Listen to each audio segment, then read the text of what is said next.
রাসূলুল্লাহ সাল্লাল্লাহু আলাইহি ওয়াসাল্লাম বলছেন, যে ব্যক্তি কোনো দ্বীনি মজলিসে ফাঁকা জায়গা দেখলো অতঃপর নিজে পূর্ণ করলো, আল্লাহ তাআলার আশ্রয়ে কুদরতি কোলে সে আশ্রয় নিল। এটা একদম বুখারী শরীফের হাদিস। মান রাআ ফুরজাতান ফাজালাসা ফিহা ফাকাদ আওয়া ইলাল্লাহ। অনেক বড় ফজিলত। এজন্য ফাঁকা জায়গা দ্বীনি মাহফিলে, দ্বীনি মজমায় পূরণ করে বসা খুব নেকি। আরেকটা ছোট্ট অনুরোধ হলো, তোমরা ছেলেরা কেউ হাতে ধরা যে মোবাইল এটি নামায় ফেলো, বন্ধ করে ফেলো। এমনি শোনো, আমি বললাম এই হাতে ধরে মোবাইল রেকর্ড করো না, ভিডিও করো না, এটা একদম বন্ধ করে দাও দোস্ত, আল্লাহর ওয়াস্তে। আমরা মনোযোগ দিয়ে আল্লাহর কথা শুনি, অল্প একটু সময় আল্লাহর কথা যে যতটা মহব্বতের সাথে দিল থেকে শুনে আল্লাহ তার জিন্দেগি বদলায়। কিছুটা যদি পরিবর্তন না হয় কারোই, তো কি শুনলাম আর কি বললাম, আমারই বলার লাভ কি, তোমার আপনাদেরই শোনার লাভ কি? যে যেমন আছি এমনই যদি থেকে যাই বছরের পর বছর, দিনের পর দিন, তো বলেই কে, শুনেই কে, কার জন্যই বল? এটা ভাবা উচিত। আল্লাহর কথা তো পরিবর্তনের জন্য, তো সেটা যদি মোটেই না হয়, কারো যদি বিবেক না নড়ে, কারো যদি জিন্দেগি না বদলায়, তো এই মাহফিলগুলোর অর্জন কি? এতে অর্জনটা কি?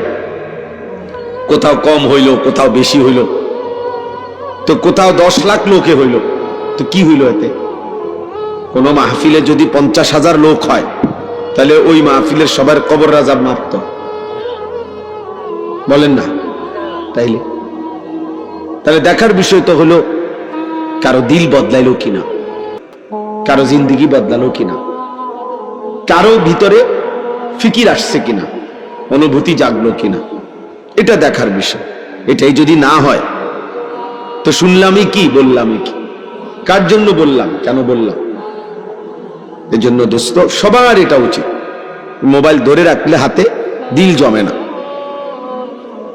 দিল জমে না। লুকাইয়া কৌশল করা, হ্যাঁ, ছবি উঠানোর, ভিডিও করার কোনো দরকার নেই। এমনি শোনো, নিজের ভালোর জন্য, নিজের কল্যাণের জন্য। আমাদের প্রত্যেকেই একটা জিনিস মনে রাখা দরকার, আমরা শেষ পর্যন্ত কিন্তু একাই।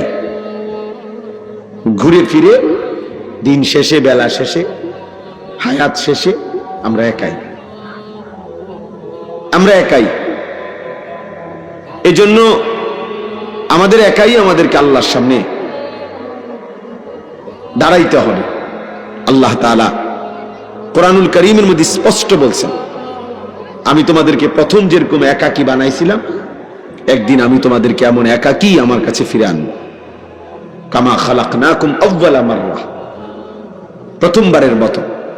প্রথমবার যেমন একাকী মায়ের পেট থেকে বের করেছি, একদিন আমার সামনে হাসরের ময়দানে একাকী দাঁড় করাবো। ওয়া কুল্লুহুম আতিহি ইয়াউমাল কিয়ামাতি ফারদা। আল্লাহ তাআলা বলেছে প্রত্যেকেই আল্লাহর সামনে দাঁড়াইতে হবে একজন একজন। ফারদান মানে একজন একজন। ফাইদা নুফিখা ফিস সূরি ফালা আনসাবা বাইনাহুম ইয়াউমাইদিন ওয়ালা ইয়াতাসাআলুন। আল্লাহ বলে যেদিন হাসরের ময়দান কায়েম হবে, সেদিন কেউ কাউকে হাসরের মাঠে নিজের কোনো বংশের পরিচয় দিবে না, আত্মীয়তার, সম্পর্কের, বন্ধুত্বের কোনো পরিচয় দিবে না। ওয়ালা ইয়াতাসাআলুন, কেউ কাউকে ভালো মন্দ কিছুই জিজ্ঞেস করবে না।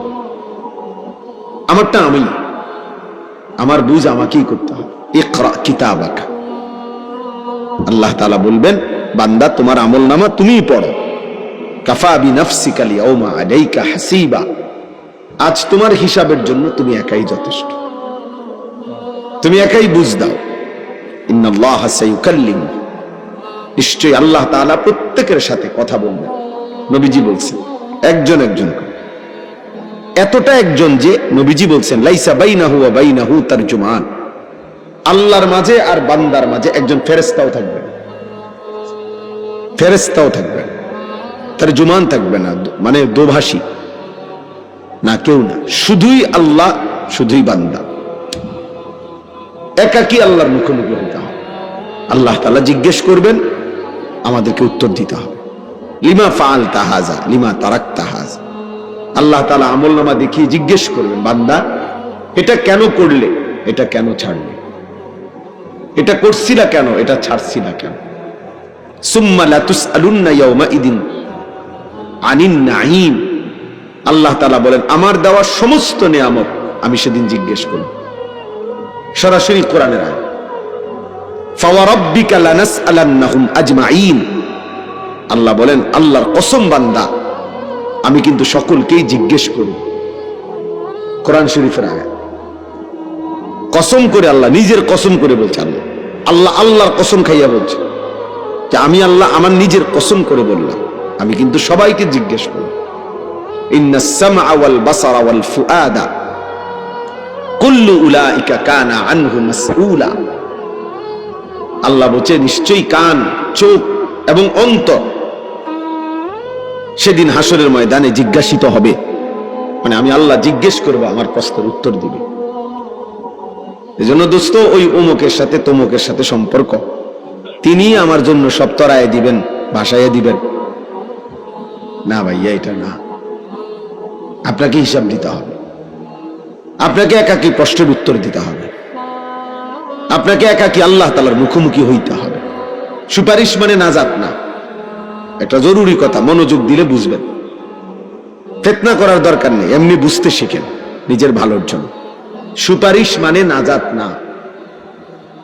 নবীগণ সুপারিশ করবেন, আউলিয়াগণ সুপারিশ করবেন, শহীদগণ সুপারিশ করবেন, হাফেজে কোরআন সুপারিশ করবে, হাজী সাহেব সুপারিশ করবে। আমাদের প্রিয় নবী সাল্লাল্লাহু আলাইহি ওয়াসাল্লামও উম্মতের জন্য, সকলের জন্য সুপারিশ করবে। করবে কি না বল, কথা বলেন না, করবে। কিন্তু সুপারিশ মানে নাজাত না। সুপারিশ মানে কি না, নাজাত না। মানে সুপারিশ করিলেই সে জান্নাত, না না। সুপারিশ করবে প্রত্যেকেই স্তর অনুপাতে, আর আল্লাহ তাআলা প্রত্যেকের সুপারিশ গ্রহণ করবেন, কিন্তু ফায়সালাটা আল্লাহই দিবেন। তিনি যাকে ইচ্ছা তাকে তিনি মুক্তি দিবেন, তিনি যাকে ইচ্ছা তাকে তিনি জাহান্নাম দিবেন। এই কথাটা বুঝতে হবে। দরখাস্ত মানে গ্রহণ না। দরখাস্ত দিছি, অতএব আমি পেয়ে গেছি, পৃথিবীর কেউ এটা বলে না। দরখাস্ত মানে আবেদন, সুপারিশ মানে আবেদন।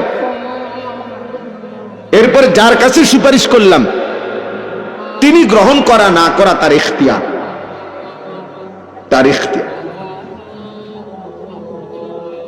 এই জন্য এটা জরুরি বিষয়, প্রত্যেককেই এটা ভাবতে হবে। নবী সাল্লাল্লাহু আলাইহি ওয়াসাল্লাম সুপারিশ করবেন। আপনারা ইনসাফের সাথে বলেন, আপনাদের বিবেক কি বলে যে নবীজি এটাই বুঝাইতে চাইছেন? এই কথার অর্থ কি? এই কথার অর্থ হলো, উম্মত, যে তুমি মৃত্যু পর্যন্ত চুরি, ডাকাতি, জিনা, ব্যভিচার, মদ, জুয়া, সুদ, ঘুষ, যত অন্যায় করতে থাকো, আমি সুপারিশ করে তোমারে জান্নাত দেব। এটাই তো অর্থ না? আপনাদের বিবেক কি বলে? একজন মানুষ বলেন, একজনে বলেন যে না হুজুর, আমার তো মনে হয় এটাই। তাইলে তাইলে এটা মনে রাখতে হবে, সুপারিশ তিনি সকলের জন্য করবেন, কিন্তু ফায়সালা কে দিবেন? আল্লাহ দিবেন।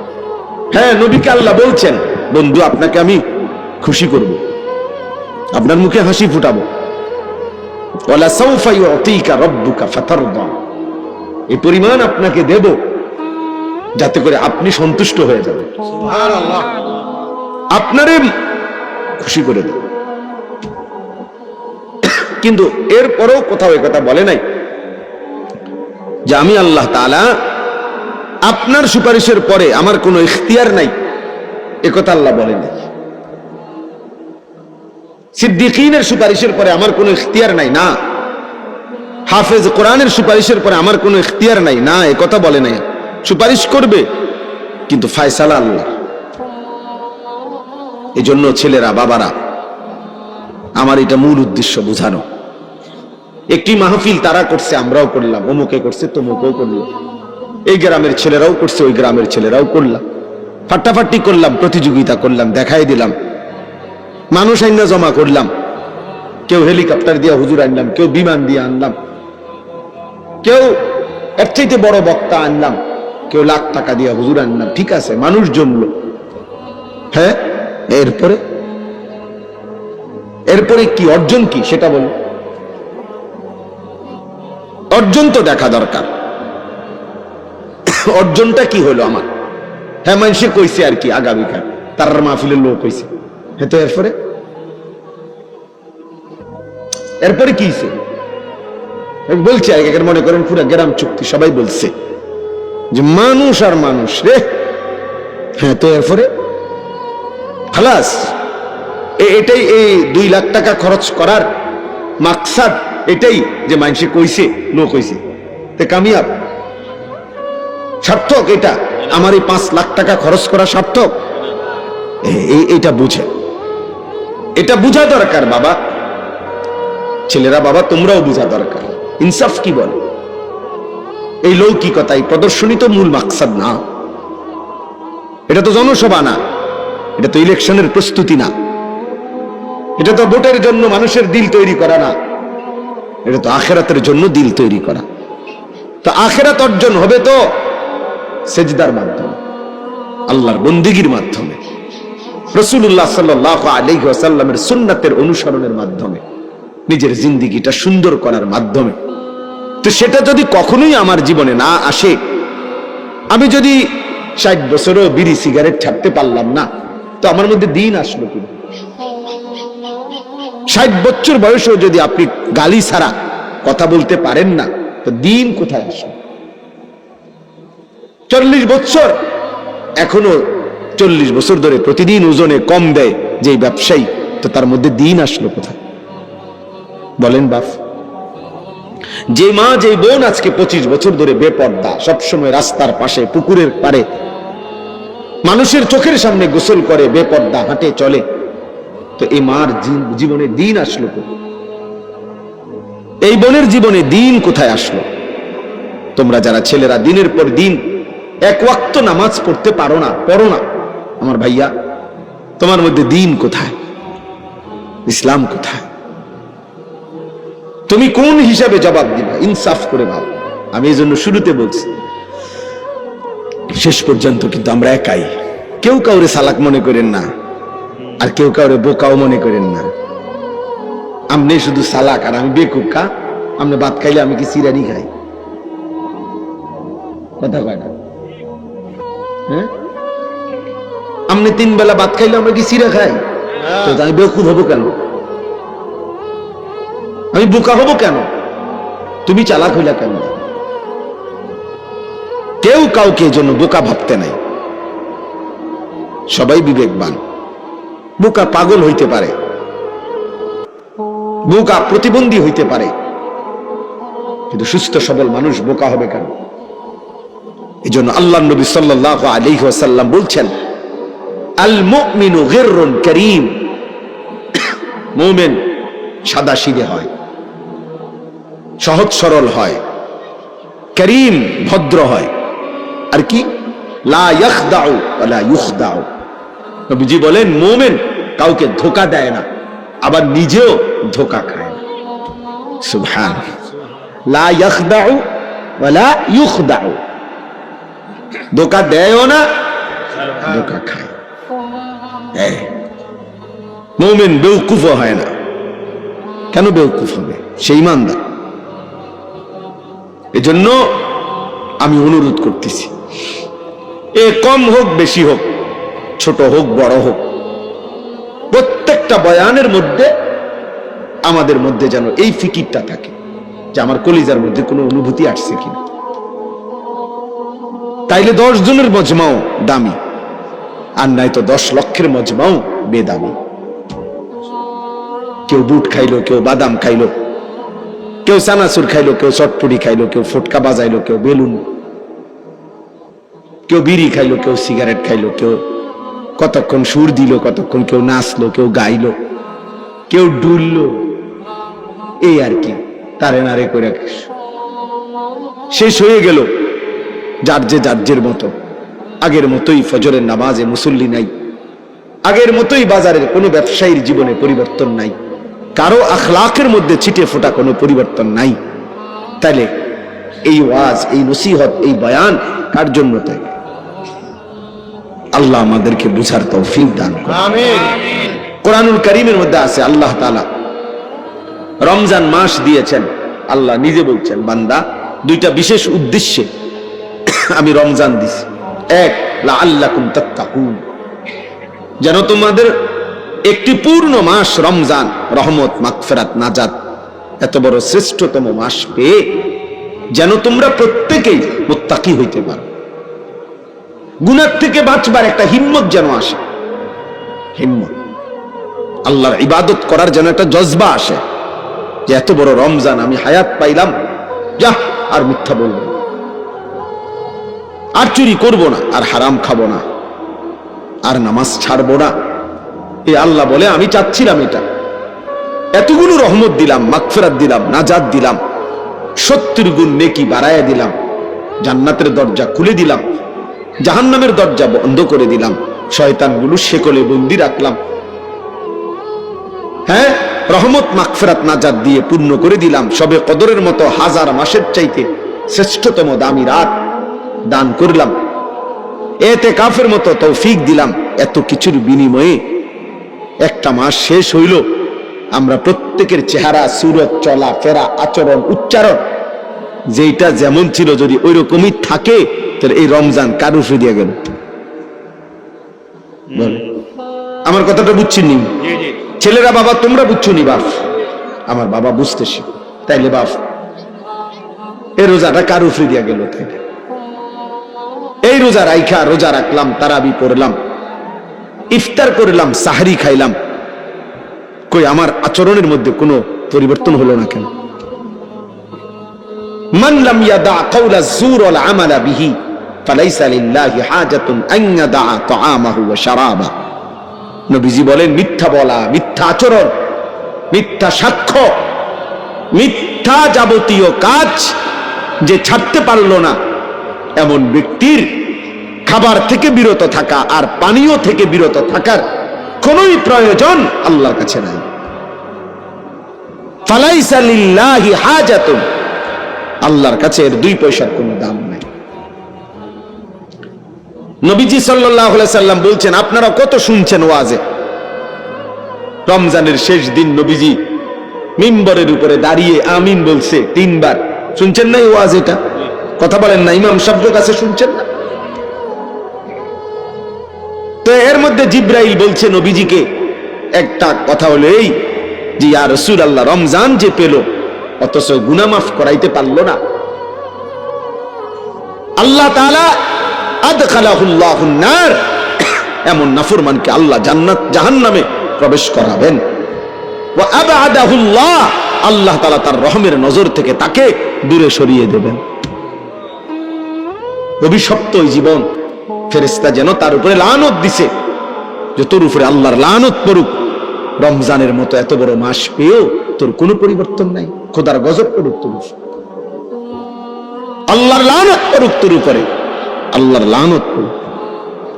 এত বড় রমজান পেয়েও একটা মিথ্যা বলা ছাড়তে পারলি না নাফরমান, নতুন করে নামাজ পড়া শিখলি না নাফরমান,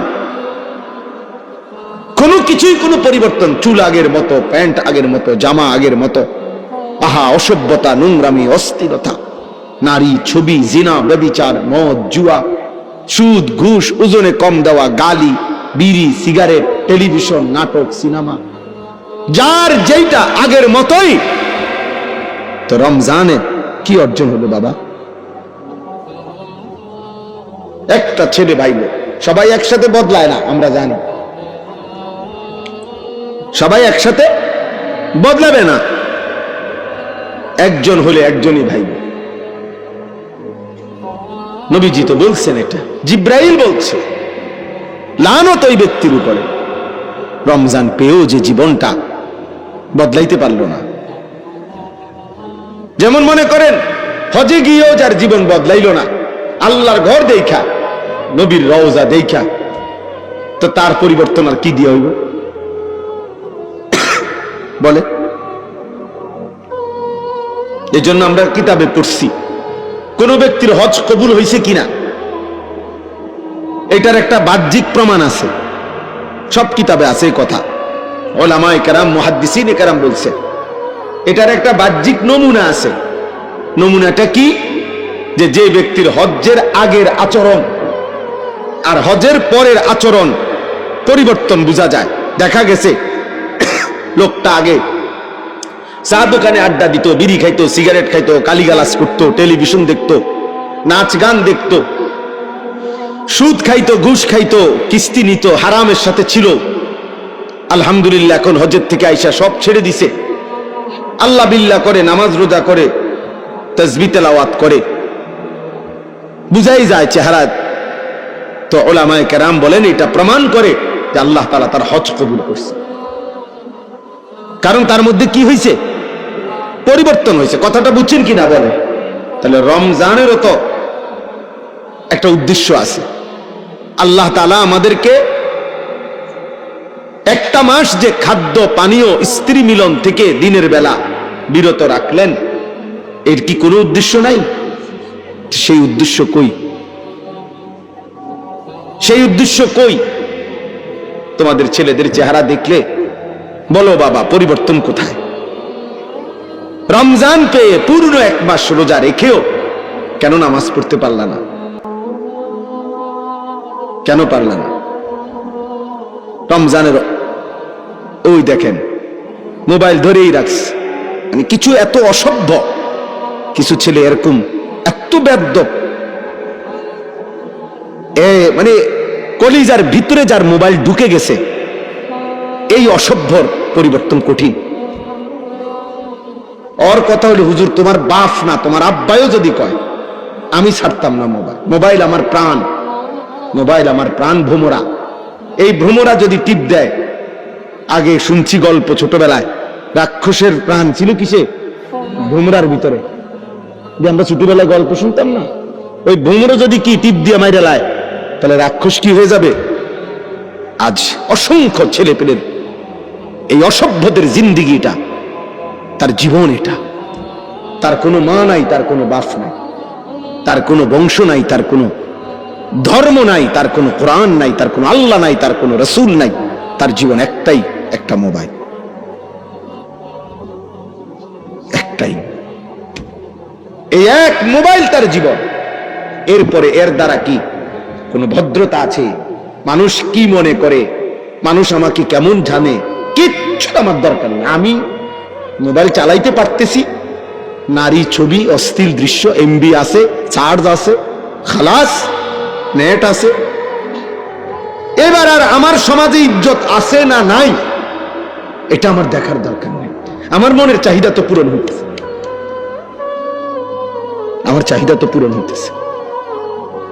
যার ফলে মুসলমানের ঘরে জন্ম নিয়া বাবা মা মুসলমান হওয়ার পরও সম্পূর্ণ নিজেকে ইসলাম থেকে বিচ্ছিন্ন করে তোমরা অসংখ্য ছেলে কাফেরের মতো চুল, কাফেরের মতো পোশাক আশাক লিবাস করে নিজের ইচ্ছা করে আলাদা করে লাইছো। তুমি বুঝাইয়াই দিছো যে আমি আসলে, যদিও আমার বংশ লোকে বলে মুসলমানের বংশ, কিন্তু আমি মূলত চলনে বলনে আমি বেঈমান। আহা বলো ভাইয়া, নাই তো এই চুল মুসলমানের চুল। তাইলে তোমার মা কোথায়, তোমার বাবা কোথায়, তোমার বংশ কি, তোমার ধর্ম কি, তোমার আল্লাহ কোথায়, তোমার রাসূল কোথায় সাল্লাল্লাহু আলাইহি ওয়াসাল্লাম, তোমার কোরআন কোথায়, তোমার ছোটবেলার মক্তবের পড়ালেখাটা কই গেল, তোমার মায়ের আদর কই গেল, তোমার বাবার আদর কই গেল? কতজন ছোটবেলায় তোমার জন্য দোয়া করছিল, কতজনের কত আদরে তুমি বড় হইছ, বিনিময়ে আজ সব ভুলে বেঈমান কাফেরদের মতো নিজেকে সাজাইলা। আহ, এর চাইতে বড় পরাজয়, এর চাইতে বড় পরাজয়। অস্ত্রের মুখে মুসলমান কোনোদিনই হারবে না, আজকেও হারবে না ইনশাআল্লাহ। ফিলিস্তিনেও হারবে না মুসলমান, মুসলমান এখনো হারে নাই, ইসরায়েল জিতে নাই, এখনো জিতবেও না ইনশাআল্লাহ, কোনো সন্দেহ নেই। মুজাহিদিন মাটির নিচে বাংকারে সব আছে, মুজাহিদিন আছে, আর শহীদ হয় নাই এখন। একদিন ঠিকই ফিলিস্তিনের জমিনে একদিন শুনবেন ইনশাআল্লাহ ইসরায়েলের কুত্তারা হেরে গেছে। এটা আল্লাহর ওয়াদা, এটা আল্লাহর ওয়াদা। আমার আল্লাহ যদি সত্য হয়, ইসরায়েলের পতন হবে, এটাই সত্য। আর আমার আল্লাহ সত্য, আমার কোরআন সত্য, আমার রাসূলের ভবিষ্যৎবাণী সত্য। এই ইহুদি কুত্তারা এই পর্যন্ত চূড়ান্ত কখনোই জিতে নাই। এরা মদিনায় ছিল, বনু নজির হেরে গেছে। এরা বনু কাইনুকা ইহুদি গোত্র মদিনায় ছিল, হেরে গেছে। এরা বনু কুরাইজা মদিনায় ছিল, হেরে গেছে। এরা খায়বারে আশ্রয় নিছিল, সেখানেও হেরে গেছে। হযরত ওমরের জামানায় পুরা আরব সীমানা থেকে আখরিজুল ইয়াহুদা মিন জাজিরাতিল আরব, আরব সীমানা থেকে ওমর রাদিয়াল্লাহু তাআলা আনহু বের করে দিয়েছে, ওদেরকে বের করে দিয়েছে। ওরা কোথাও কোন জায়গায় পৃথিবীর কোথাও এই ইহুদি কুত্তারা চূড়ান্ত ভাবে বিজয়ী হিসাবে কখনোই কোথাও এই পর্যন্ত দাঁড়াইতে পারে নাই। এবারও পারবে ইনশাআল্লাহ। এবারও বাকি কথা হইল প্রত্যেকের পতন সমান না, এটা একটা সহজ হিসাব মনে রাখবেন। নূহ আলাইহিস সালামের কওম আল্লাহ তাআলা যতদিন পরে ধ্বংস করছে, লূত আলাইহিস সালামের কওম এতদিন পরে ধ্বংস করছে না। ফেরাউনের পতন হইছে যত বছরে, নমরুদের পতন এত বছরে হইছে না। কথা বুঝছেন? হিসাবটা বুঝছেন? প্রত্যেক জালেমের, প্রত্যেক পাপীর, প্রত্যেক নাফরমান বেঈমানের পতন একই সময় না, যে যেই নাফরমানি করবে 10 বছরের মাথায় সেই পতন হবে, না, এটা না। কার জন্য পতন কোন দিন, সেটা একমাত্র আল্লাহর ফয়সালা।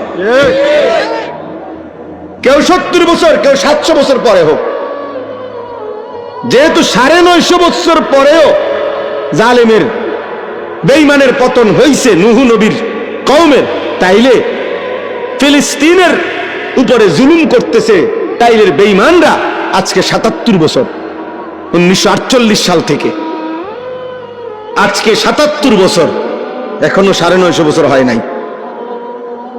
তো 950 বছর নূহ নবীর কওম জালেমরা জমিনে অহংকার করছে, আস্ফালন করেছে। 950 বছর নূহ নবী জুলুমের শিকার হয়েছে, নূহ আলাইহিস সালাম। কিন্তু এরপরও একদিন ইমানের বিজয় হয়েছে, একদিন ঠিকই বেঈমান হেরে গেছে। এজন্য বন্ধু, সম্মুখ যুদ্ধে, মুখোমুখি যুদ্ধে, ওই ছেলে, এই ছেলে, তুমি কি করো বাবা? এনে বসে বসে, এই ডোরা কাটা শার্টওয়ালা ছেলে, বাবা তুমি কি করো বাপ? আস্তাগফিরুল্লাহ, আস্তাগফির। তার পুরা মনোযোগ হয় মোবাইলের দিকে, নয়তো তার ব্যক্তিগত কোনো ফিকিরে। আস্তাগফিরুল্লাহ। তোমার কাজ থাকলে চলে যাও বাবা।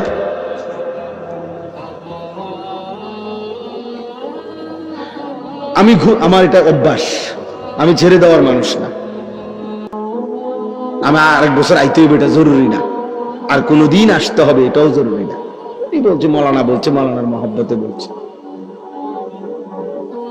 একবার সুযোগ, একবারই বলা। আমি যদি আরেকবার হায়াত না পাই, আমি যদি আরেকবার হায়াত না পাই, এই জন্য বললাম সম্মুখ যুদ্ধে, মুখোমুখি লড়াইয়ে 1450 বছরে কোনদিন মুসলমান হারে নাই। এটা ইতিহাস, এটাই ইতিহাস, এটাই ইতিহাস। এখনো পারবে না। এ বম্পিং শেষ করতেছে না, মুসলমানের তাজা খুন ঝরছে, কিন্তু মাটির নিচে মুজাহিদ ঠিকই আছে, ঠিকই আছে।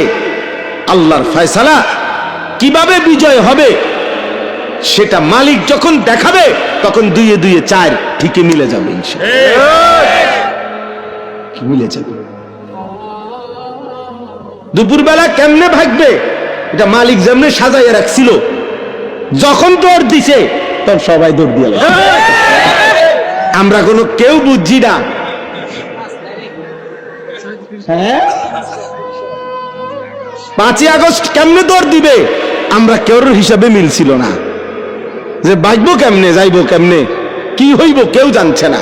রক্তই শুধু জড়ছিল, কিশোর যুবক তখন রক্তই দিচ্ছিল, ছাত্র জনতা তখন স্লোগানে মুখর করে দিছিল, তাজা খুন দিচ্ছিল।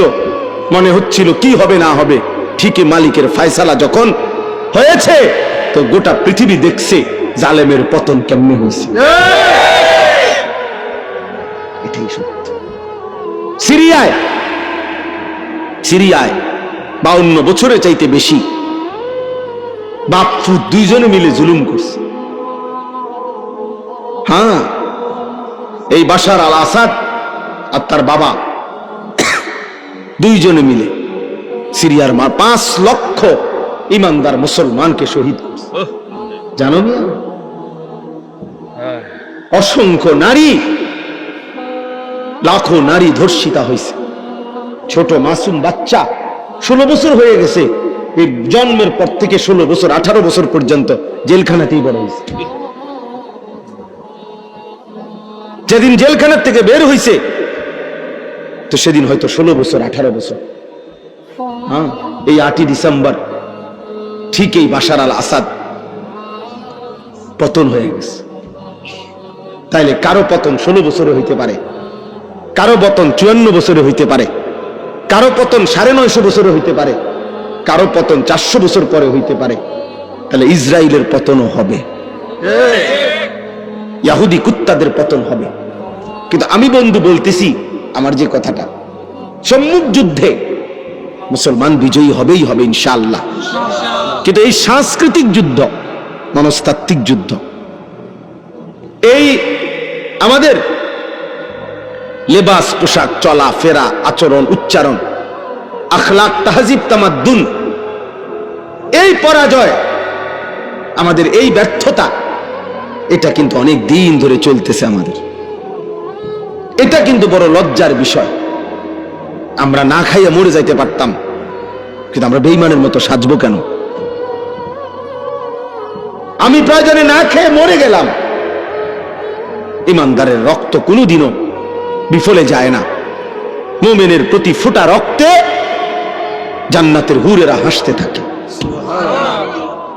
কোরআন শরীফে আছে দোস্ত, সূরা ইয়াসিনের মধ্যে ওই একজন ইমানদার 3 জন রাসূলের কাছে, যিনি একজন কালেমা পড়ছে, ওই 3 জন রাসূলকে যখন পুরা জাতি ঘেরাও করে মেরে ফেলবে, ঘেরাও দিছে, তখন একজন মাত্র ইমানদার আইসা 3 জন নবীর পক্ষে, রাসূলের পক্ষে কথা বলছে। ওয়াজাআ মিন আকসাল মাদিনাতি রাজুলুন ইয়াসআ ক্বালা ইয়া কওমি ইত্তাবিউল মুরসালিন। তখন আমি সংক্ষেপে বলতেছি, ওই এলাকার লোকেরা ওই রাসূলদেরকে ছেড়ে এই একজন ইমানদারকে ঘেরাও দিয়া মারতে মারতে ওনাকে শহীদ করে ফেলছে। কিন্তু আল্লাহর কসম, কোরআন শরীফে আছে, সরাসরি সূরা ইয়াসিনের আয়াত, সূরা ইয়াসিনে আছে এটা। আল্লাহ তাআলা ঠিক মৃত্যুর মুখ, শাহাদাতের পূর্ব মুহূর্তে ওই একজন ইমানদারের জন্য আল্লাহ ফেরেশতাকে বলছে, ফেরেশতা আমার জান্নাত তার সামনে নিয়ে ধরো, যা ফেরেশতা যা যা। ফেরেশতা আয়েশা তার জান্নাতটা সামনে আইনা এই শাহাদাতের মুহূর্তে ফেরেশতা বলছে, কিলা দুখুলিল জান্নাহ, এই আল্লাহর বান্দা জান দে, জান্নাতে ঢোক। নাকি উদখুলিল জান্নাহ, উদখুল। আরে এখন ঢোক বেটা। ওরা মনে করতেছে তোরে মারতেছে, না, ফেরেশতা বলতেছে আমি তোকে জান্নাতে রিসিভ করলাম। উদখুলিল জান্নাহ। ক্বালা ইয়া লাইতা কওমি ইয়ালামুন। ওই ইমানদার তখন শেষ মুহূর্তেও বলছে, হায় আমার জাতি, তোমরা যদি বুঝতা যে তোমরা তো আমাকে মারো নাই, বরং তোমাদের এই মারার বরকতে আল্লাহ আমারে মেরে মাফ করে দিছে, আর আমারে সম্মানিত বান্দাদের অন্তর্ভুক্ত করে দিছে। বিমা গফারালি রব্বি ওয়া জাআলানি মিনাল মুকরামিন। আমারে মাফ করে দিছে আল্লাহ। আমার রক্তের ফোঁটায় আমার জিন্দেগির গুনাহ মাফ। আমি সম্মানিতদের অন্তর্ভুক্ত হয়ে গেছি, আমি জান্নাতীদের অন্তর্ভুক্ত হয়ে গেছি। এজন্য ভাইয়া মুসলমান জিতবেই, কিন্তু তুমি যে চেহারায়, সুরতে, লেবাসে, পোশাকে হেরে গেলা, তুমি যদি ঘুরে দাঁড়াইতে না পারো, তুমি যদি ঘুরে দাঁড়াইতে না পারো, তখন কি হবে? তখন কি হবে বাপ? এক ওয়াক্ত নামাজ না পড়তে পড়তে এভাবে 10 বছর, এভাবে 20 বছর, একদিন যদি আর কোনোদিন আল্লাহ তাআলা আখিরাতের কথা মনে না করায়, হ্যাঁ, সারা রাত উলঙ্গ ছবি দেখতে দেখতে যে ছেলেরা ঘুমাও, শরীরটা নাপাক, নারী ছবি দেখলে এটা নিশ্চিত শরীর নাপাক হয়ে যায়। এই বীর্যপাতের কারণে শরীর তো নাপাক হইছে, এশার নামাজও পড়ো নাই, এক ওয়াক্ত নামাজও পড়ো নাই, এই অবস্থায় ঘুমায়েই রইলা। যদি এই ঘুম আর না ভাঙ্গে, যদি এই অবস্থায় এক বোমার আঘাতে, এই আজকের পত্রিকা তো আসছে, ফিলিস্তিনি এক বাচ্চা 6 বছরের সাক্ষাৎকার দিছে। সে বলছে, আমি আমার সাথীদের সাথে খেলতেছিলাম, হঠাৎ করে বোমা আসছে, পড়ছে, আমি বেহুশ হয়ে গেলাম, হুঁশ ফিরে আসছে, আর আমি দেখি আমার হাতটা নাই। আমার হাতটা, আমার থেকে 6 বছরের মাসুম বাচ্চা বলতেছে, আমার হাতটা, আমার হাত ছুটে, আমার এই হাতটা আমার সাথে নাই, বোমার আঘাতে উড়ে গেছে। ইমানদার, বোমার আঘাতে লাশ উপরের দিকে ওইটা ছিন্ন ভিন্ন টুকরা টুকরা হয়ে গেছে। এ যেন আরেক হামজা, এ যেন কি উহুদের সেই আমির হামজা, যার লাশকে টুকরা টুকরা করছিল বেঈমান। আমি মনে হয়েছে আমার এই কথা, হ্যাঁ, ভাবছিলাম আমির হামজার মতো আর কেউ হবে না। আজ আমার ফিলিস্তিনের শহীদ, আবারও সেই উহুদের নবীর চাচা আমির হামজার, আমার তো মনে হয় ওই শহীদকে, উহুদের শহীদ আমির হামজা সালাম দিছে, যাই তুই আমার সাথে, আমি তোকে নিয়ে জান্নাতে দাঁড়াবো, আমি তোকে নিয়ে হাসরের ময়দানে দাঁড়াবো। এজন্য বন্ধু, আমরা অনুরোধ করি তোমাদেরকে, বাবারা আপনাদেরকে অনুরোধ করি, আপনারা আপনাদের ছেলেদেরকে কিভাবে নামাজি বানাবেন ফিকির করেন, আপনারা আপনাদের মেয়েদেরকে কিভাবে পর্দানশীল বানাবেন ফিকির করেন, আপনাদের স্ত্রীকে কিভাবে নামাজি বানাবেন ফিকির করেন। এই ভাবনা ভাবেন, চোখের পানি ফেলে কাঁদেন, আলেমে দ্বীনের সাথে পরামর্শ করেন। আহারে বাপ, এই যে কয়জন বাবা আছেন, আপনাদের কাছে অনুরোধ করি, চাচা আমার কথায় রাগ হইয়েন না, আপনাদের যাদের ছেলে নামাজ পড়ে না, মেয়ে পর্দা করে না, আপনি একজন ব্যর্থ বাবা। আপনি এই খাট পালং সোফা ফার্নিচার দেখাইয়া মুসলমানের কোনো সফলতা নাই। একজন মুসলমান শুধু তার 60 বছরের পরে এই বাড়ি দেখাইলো, বিল্ডিং দেখাইলো, 10 শতক জমি দেখাইলো, সোফা ফার্নিচার দেখাইলো, এর মধ্যে মুসলমানের জন্য কমপক্ষে যাররা পরিমাণ কোনো কি নাই, কৃতিত্ব নেই। এর মধ্যে মুসলমানের কোনো কৃতিত্ব নেই। মুসলমানের কৃতিত্ব ঈমান, মুসলমানের কৃতিত্ব তাকওয়া। আমাদের বাংলাদেশের বর্তমান জাতীয় মসজিদের খতিব যিনি, হযরত মাওলানা আব্দুল মালিক সাহেব দামাত বারাকাতুহুমুল আলিয়া, উনি বলছেন, ওনার এক লিখনির মধ্যে আছে যে সৌদি আরবে একজন ইঞ্জিনিয়ারের সাথে দেখা হয়েছে। তো ওই ইঞ্জিনিয়ার সাহেব বলছে, হুজুর আজকে 70 বছর যাবত আমাদের ফ্যামিলির ঐতিহ্য, ওই ইঞ্জিনিয়ার আরব দেশের, যে আজকে 70 বছর যাবত আমাদের ফ্যামিলির ঐতিহ্য যে এই ফ্যামিলির ছেলে মেয়ে যেই এই পৃথিবীতে ভূমিষ্ঠ হয়েছে, এমন প্রত্যেকেই আমাদের ফ্যামিলির গত 70 বছরের সকলেই হাফেজে কোরআন। হাফেজে কোরআন, ছেলেও মেয়েও হাফেজে কোরআন।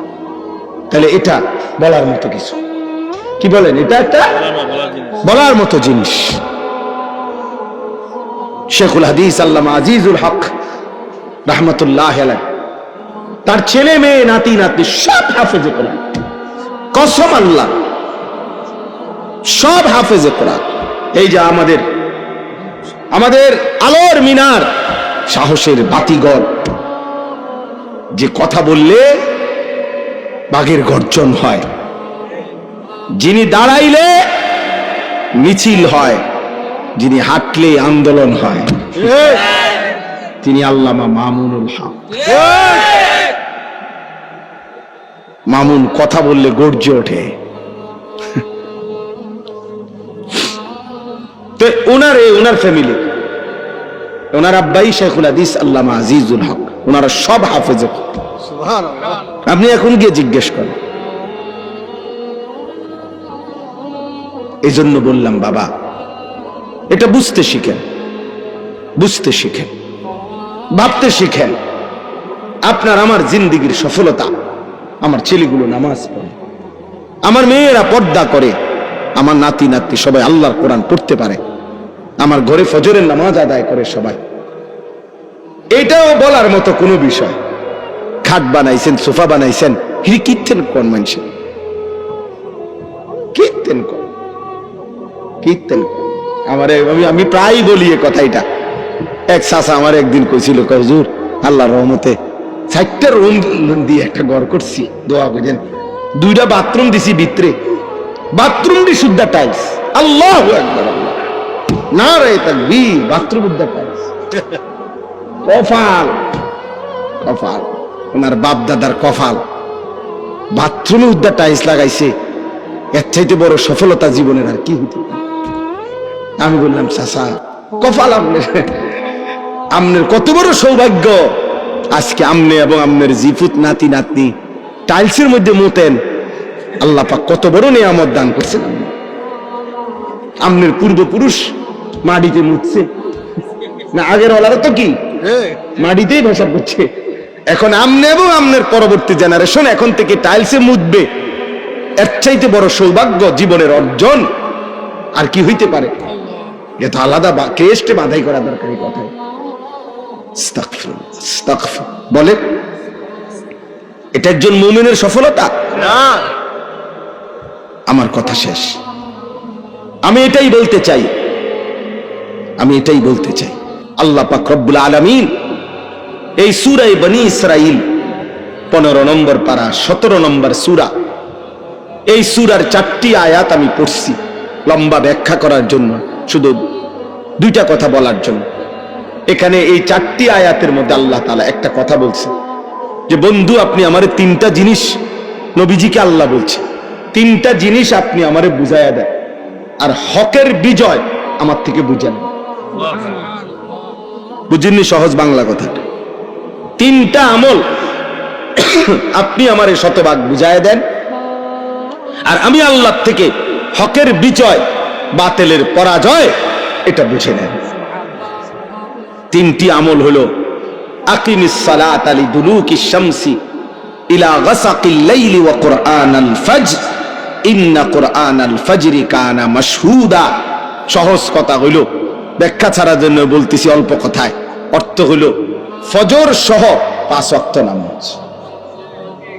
কি সহ?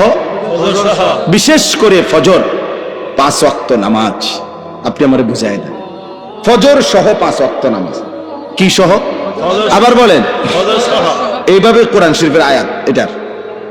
2 অমিনাল লাইলি ফাতাহাজ্জাদ বিহি নাফিলাতাল লাক আসা আন ইয়াবআসাকা রাব্বুকা মাকামাম মাহমুদা। অর্থ হইল রাত্রি গভীরে তাহাজ্জুদ নামাজ।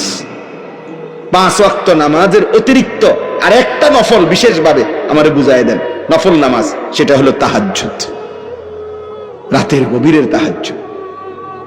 আর 3 নাম্বার, ওয়াকুর রব্বি আদখিলনি মুদখালা সিদকিন ওয়া আখরিজনি মুখরাজা সিদক ওয়াজআলনি মিন লাদুনকা সুলতানান নাসীরা। সংক্ষেপ কথা হলো দোয়া। সংক্ষেপ কথা হলো কি? দোয়া। বেশি বেশি দোয়া করেন। 5 ওয়াক্ত নামাজ ফজর সহ আদায় করেন। রাত্রি গভীরে তাহাজ্জুদ পড়েন, বেশি থেকে বেশি কি করেন?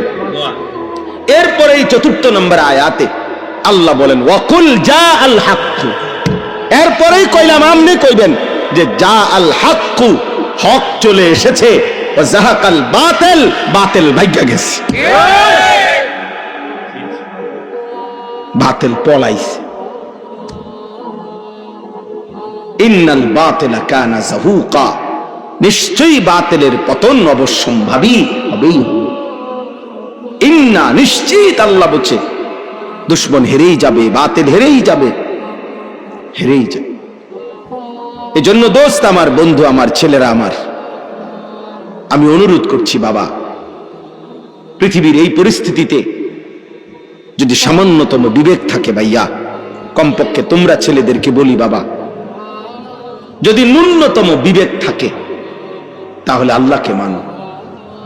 এটা নূহ নবীর ঘটনা না, এটা মুসা নবীর ঘটনা না, বরং এই মুহূর্তের রানিং পৃথিবীতে এই মুহূর্তের জলজ্জান্ত ঘটনা যে মুসলমানের উপরে এইভাবে জুলুম হচ্ছে। আমার ভাই, আমার মা, আমার বোন এভাবে আহাজারি করতেছে। একটি অঞ্চলের সমস্ত মুসলমান তাদের বসত বিটার শেষ চিহ্নটাও মিশায় দিছে। এমন যে জাতির, সেই জাতির আরেক অংশ দিন রাত মোবাইল টিপতেছে, নাচ গান দেখতেছে, এটা মানায় না। প্রিয় ভাই, এটা মানায় না। তোমার মায়ের এর কান্না দেখে তুমি নারী দেখবা, ছবি দেখবা, এটা ইনসাফ না। তোমার বোনের এত বড় বেইজ্জতি দেখে, আহাজারি দেখে, 6 বছরের 3 বছরের বাচ্চার 7 ঘন্টা 9 ঘন্টা লাইন ধরে একটা ছোট মাসুম বাচ্চা একটু স্যালাইনও না, একটু পানিও না পাচ্ছে না। আমার 3.5 বছরের একটা মেয়ে আছে, রাত্রেবেলা ওই আমার সাথেই ঘুমায়। আমি আমার এই ছোট মেয়েটা আমার বালিশের পাশে একটা গ্লাসে সবসময় পানি রাখি। আমি সব সময় দেখি আমার এই বাচ্চা মেয়েটা হঠাৎ হঠাৎ ঘুমের থেকে উঠা একটু পানি খায়, ফের পানির তৃষ্ণা লাগে, মনে হয় আবার ঘুমায় যায়। তো ফিলিস্তিনের 3.5 বছরের এমন বাচ্চা, তো এক ফোঁটা পানি নেই। আমি রাতের 3:30 বাজে গেলেও আমার মেয়েটা সজাগ থাকে আমার জন্য, কসম আল্লাহ। 3টা 2টা বাজে তো আমি আসলে আমারে বুকে জড়াইয়া ঘুমায়। তো ফিলিস্তিনের 3 বছরের বাচ্চা মেয়ে, বাচ্চা ছিল, তার বাবা কোথায়, তার মা কোথায়?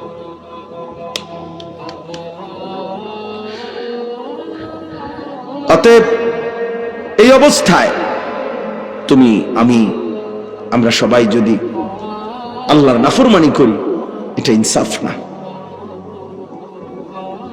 ফিলিস্তিন 77 বছর ধরে নির্যাতিত, কাশ্মীর 78 বছর 1947 থেকে নির্যাতিত, রোহিঙ্গা মুসলমান 61 বছর ধরে নির্যাতিত 1964 ইংরেজি থেকে।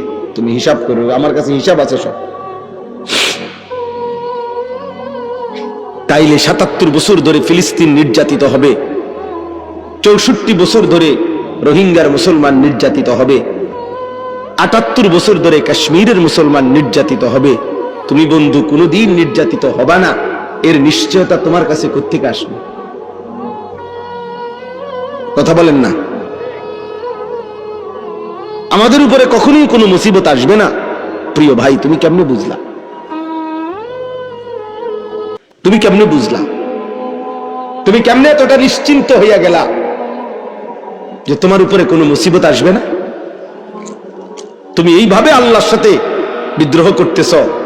এক ওয়াক্ত নামাজ নাই, সেজদা নাই, দিন নাই, রাত নাই, নারী, ছবি, নাচ গান, মদ, জুয়া, সুদ, ঘুষ, মিথ্যা, চুরি, ডাকাতি, জিনা, ব্যভিচার, হারাম, নাফরমানি, জওয়ান কিংবা বুড়া, আমি কিংবা আপনি, নারী কিংবা পুরুষ, আমরা যেভাবে আল্লাহর নাফরমানি করছি, বলেন আমাদের উপরে কি কখনোই এমন আযাব আসতে পারে না? আল্লাহ আমাদেরকে বুঝ দান করেন, আল্লাহ আমাদেরকে কবুল করে নেন, আল্লাহ আমাদের জিন্দেগি সুন্দর করে দেন। এই আয়েশা সিদ্দিকা মহিলা মাদ্রাসা আল্লাহ তাআলা কবুল করে নেন। রাসূলুল্লাহ সাল্লাল্লাহু আলাইহি ওয়াসাল্লামের স্ত্রী আম্মা জান আয়েশা সিদ্দিকা রাদিয়াল্লাহু তাআলা আনহা, নবী সাল্লাল্লাহু আলাইহি সাল্লাম সবচেয়ে বেশি বিবিদের মধ্যে ভালোবাসতেন তাকে, আয়েশাকে। মাত্র 9 বছরে নবীজির ঘরে যখন উনি আসছে তখন হযরতে আয়েশার বয়স ছিল 9। নবীজি সাল্লাল্লাহু আলাইহি সাল্লাম যখন ইন্তেকাল করছেন তখন ওনার বয়স হলো 18, মানে আয়েশা। তাহলে উনি নবীজির কাছে ছিলেন কয় বছর? বরাবর 9 বছর। এই 9 বছরে তিনি রাসূলুল্লাহ সাল্লাল্লাহু আলাইহি সাল্লাম থেকে এই পরিমাণ হাদিস শিখছেন, এই পরিমাণ দ্বীন শিখছে, কোরআন এবং সুন্নাহ, যে সমস্ত সাহাবীদের মধ্যে সবচেয়ে বেশি হাদিস বর্ণনাকারী সাহাবীদের তালিকায় 2 নাম্বার, সেকেন্ড এই আয়েশা। সুবহানাল্লাহ। সব পুরুষ পিছে হালাই দিছে, শুধু ফার্স্ট হলো আবু হুরায়রা, আর এর পরের জনেই হযরত আয়েশা সর্বাধিক হাদিস বর্ণনাকারী। এবং শুধু হাদিস বর্ণনাকারী, কিতাবে স্পষ্ট আছে নবীজির ইন্তেকালের পরে মৃত্যু পর্যন্ত আম্মা জান আয়েশা পর্দার আড়ালে থেকে সাহাবী তাবেঈ তাদেরকে দ্বীন শিখাইতেন, ফতোয়া দিতেন, মাসআলা বলতেন। হযরত ওমরের জামানায় রাষ্ট্রীয় গুরুত্বপূর্ণ বহু মাসআলার সমাধান সিদ্ধান্ত নিছেন ওমরের মতো সাহাবীদেরকে নিয়ে হযরত আয়েশার ফতোয়ার আলোকে, আম্মা জান আয়েশার ফতোয়ার আলোকে। ইন্নামাল মাউ মিনাল মা, এই মাসআলার ফতোয়া আয়েশার ফতোয়া। এত বড় সাহাবিয়া ছিলেন তিনি, নবীজির প্রিয়তমা স্ত্রী ছিলেন। ওনার বরকতময় নামে এই মাদ্রাসা। মুসলমানের মেয়েদেরকে দ্বীন শেখা জরুরি। ওয়াযকুরনা মা ইউতলা ফি বুয়ুতিকুন্না মিন আয়াতিল্লাহি ওয়াল হিকমা, এ তো কোরআনের সরাসরি আয়াত। সূরা আহজাবের 34 নম্বর আয়াত। আল্লাহ ডাইরেক্ট বলছে, মুসলিম রমণীগণ, মুসলিম নারীগণ, তোমরা তোমাদের ঘর সমূহের মধ্যে আল্লাহর আয়াত এবং রাসূলুল্লাহর সুন্নাহ আলোচনা করো, পড়ো, শিখো, জিকির করো। আল্লাহর আয়াত এবং রাসূলুল্লাহর হিকমা মানে রাসূলের সুন্নাহ, এটা তোমরা তোমাদের ঘরে পড়ো। তাহলে মুসলিম নারী যদি দ্বীন না শিখে, সে তার সারা জিন্দেগি ঘরে আল্লাহর কোরআন পড়বে কিভাবে, রাসূলের সুন্নাহ পড়বে কিভাবে? আমার বিবি এরকম এক মহিলা মাদ্রাসায় পড়ুয়া আলেমা। তো আমার 4টা সন্তান আছে এখন, 2 ছেলে 2 মেয়ে। আমার এই 4 সন্তানের কোরআন শরীফের সবক, ওযু, নামাজ, সূরা কেরাত, দোয়া, কালাম, আলহামদুলিল্লাহ আমি কোনোদিনও আমার এই 17 বছরের বিবাহিত জীবনে আমি নিজের থেকে কোনোদিন শিখাইতে হয়েছে না, একটাও না। আমার বিবি আমার 4 সন্তানকে প্রাথমিক যে দ্বীন শিখা, আলহামদুলিল্লাহ সেই তো শিখেছে। তো সে তো দ্বীন শিখার বরকতে। সেদিন যখন সারা বাংলাদেশ মিছিল করছে, আমরাও তো গেছি, মিছিল করছি ফিলিস্তিনের পক্ষে। এমনি বলতেছি, মহব্বত, আবেগে বললাম। তা আমার 7 বছরের যে ছোট ছেলে, আমার 2 ছেলের বড় ছেলে 13 বছর, আরে ছোট মিয়ারে আমি কইলাম, আব্বু তুই যাইও না, তো ছোট মানুষ, তুই এত লম্বা পথ হাঁটতে পারবি না মিছিলে। ওই যাইতে চাচ্ছিল, আমি মানা করছিলাম, কইলাম না সালমান যাইতেছে, তুই যাইও না, সফওয়ান রে। আলহামদুলিল্লাহ আমার বিবি বলছে যে না, ওরে নিয়ে যান, ওরে আমি আমার পক্ষ থেকে দিলাম, আল্লাহর কসম, ওরে আমি আমার পক্ষ থেকে দিলাম। হ্যাঁ, এক কন্যা, এক বোন, এক মেয়ে, এক মুসলিম নারী যদি দ্বীন শিখে, তুমি না শহীদ হইবা? তো মায়ের আদেশে হযরত আব্দুল্লাহ ইবনে জুবায়ের লোহার পোশাক খুলে ফেলছে, বলছে হ্যাঁ মা এবার দোয়া করে দাও। বলছে যা বাপ, দোয়া করে দেব। এরপরেই তিনি শাহাদাত বরণ করছেন। এই হলো মুসলিম নারী, ইমানদার নারী। এজন্য সবাই নিজেদের মেয়েদেরকে দ্বীন শিখাবেন, আখলাক শিখাবেন, ছেলেকেও মেয়েকেও। আল্লাহ তাআলা তৌফিক দেন, কবুল করেন। এই মাদ্রাসায় আল্লাহ তাআলা বরকত দান করেন। আমিন। আলহামদুলিল্লাহি রাব্বিল আলামিন। মাওলাই করিম আপনি মাফ করে দেন।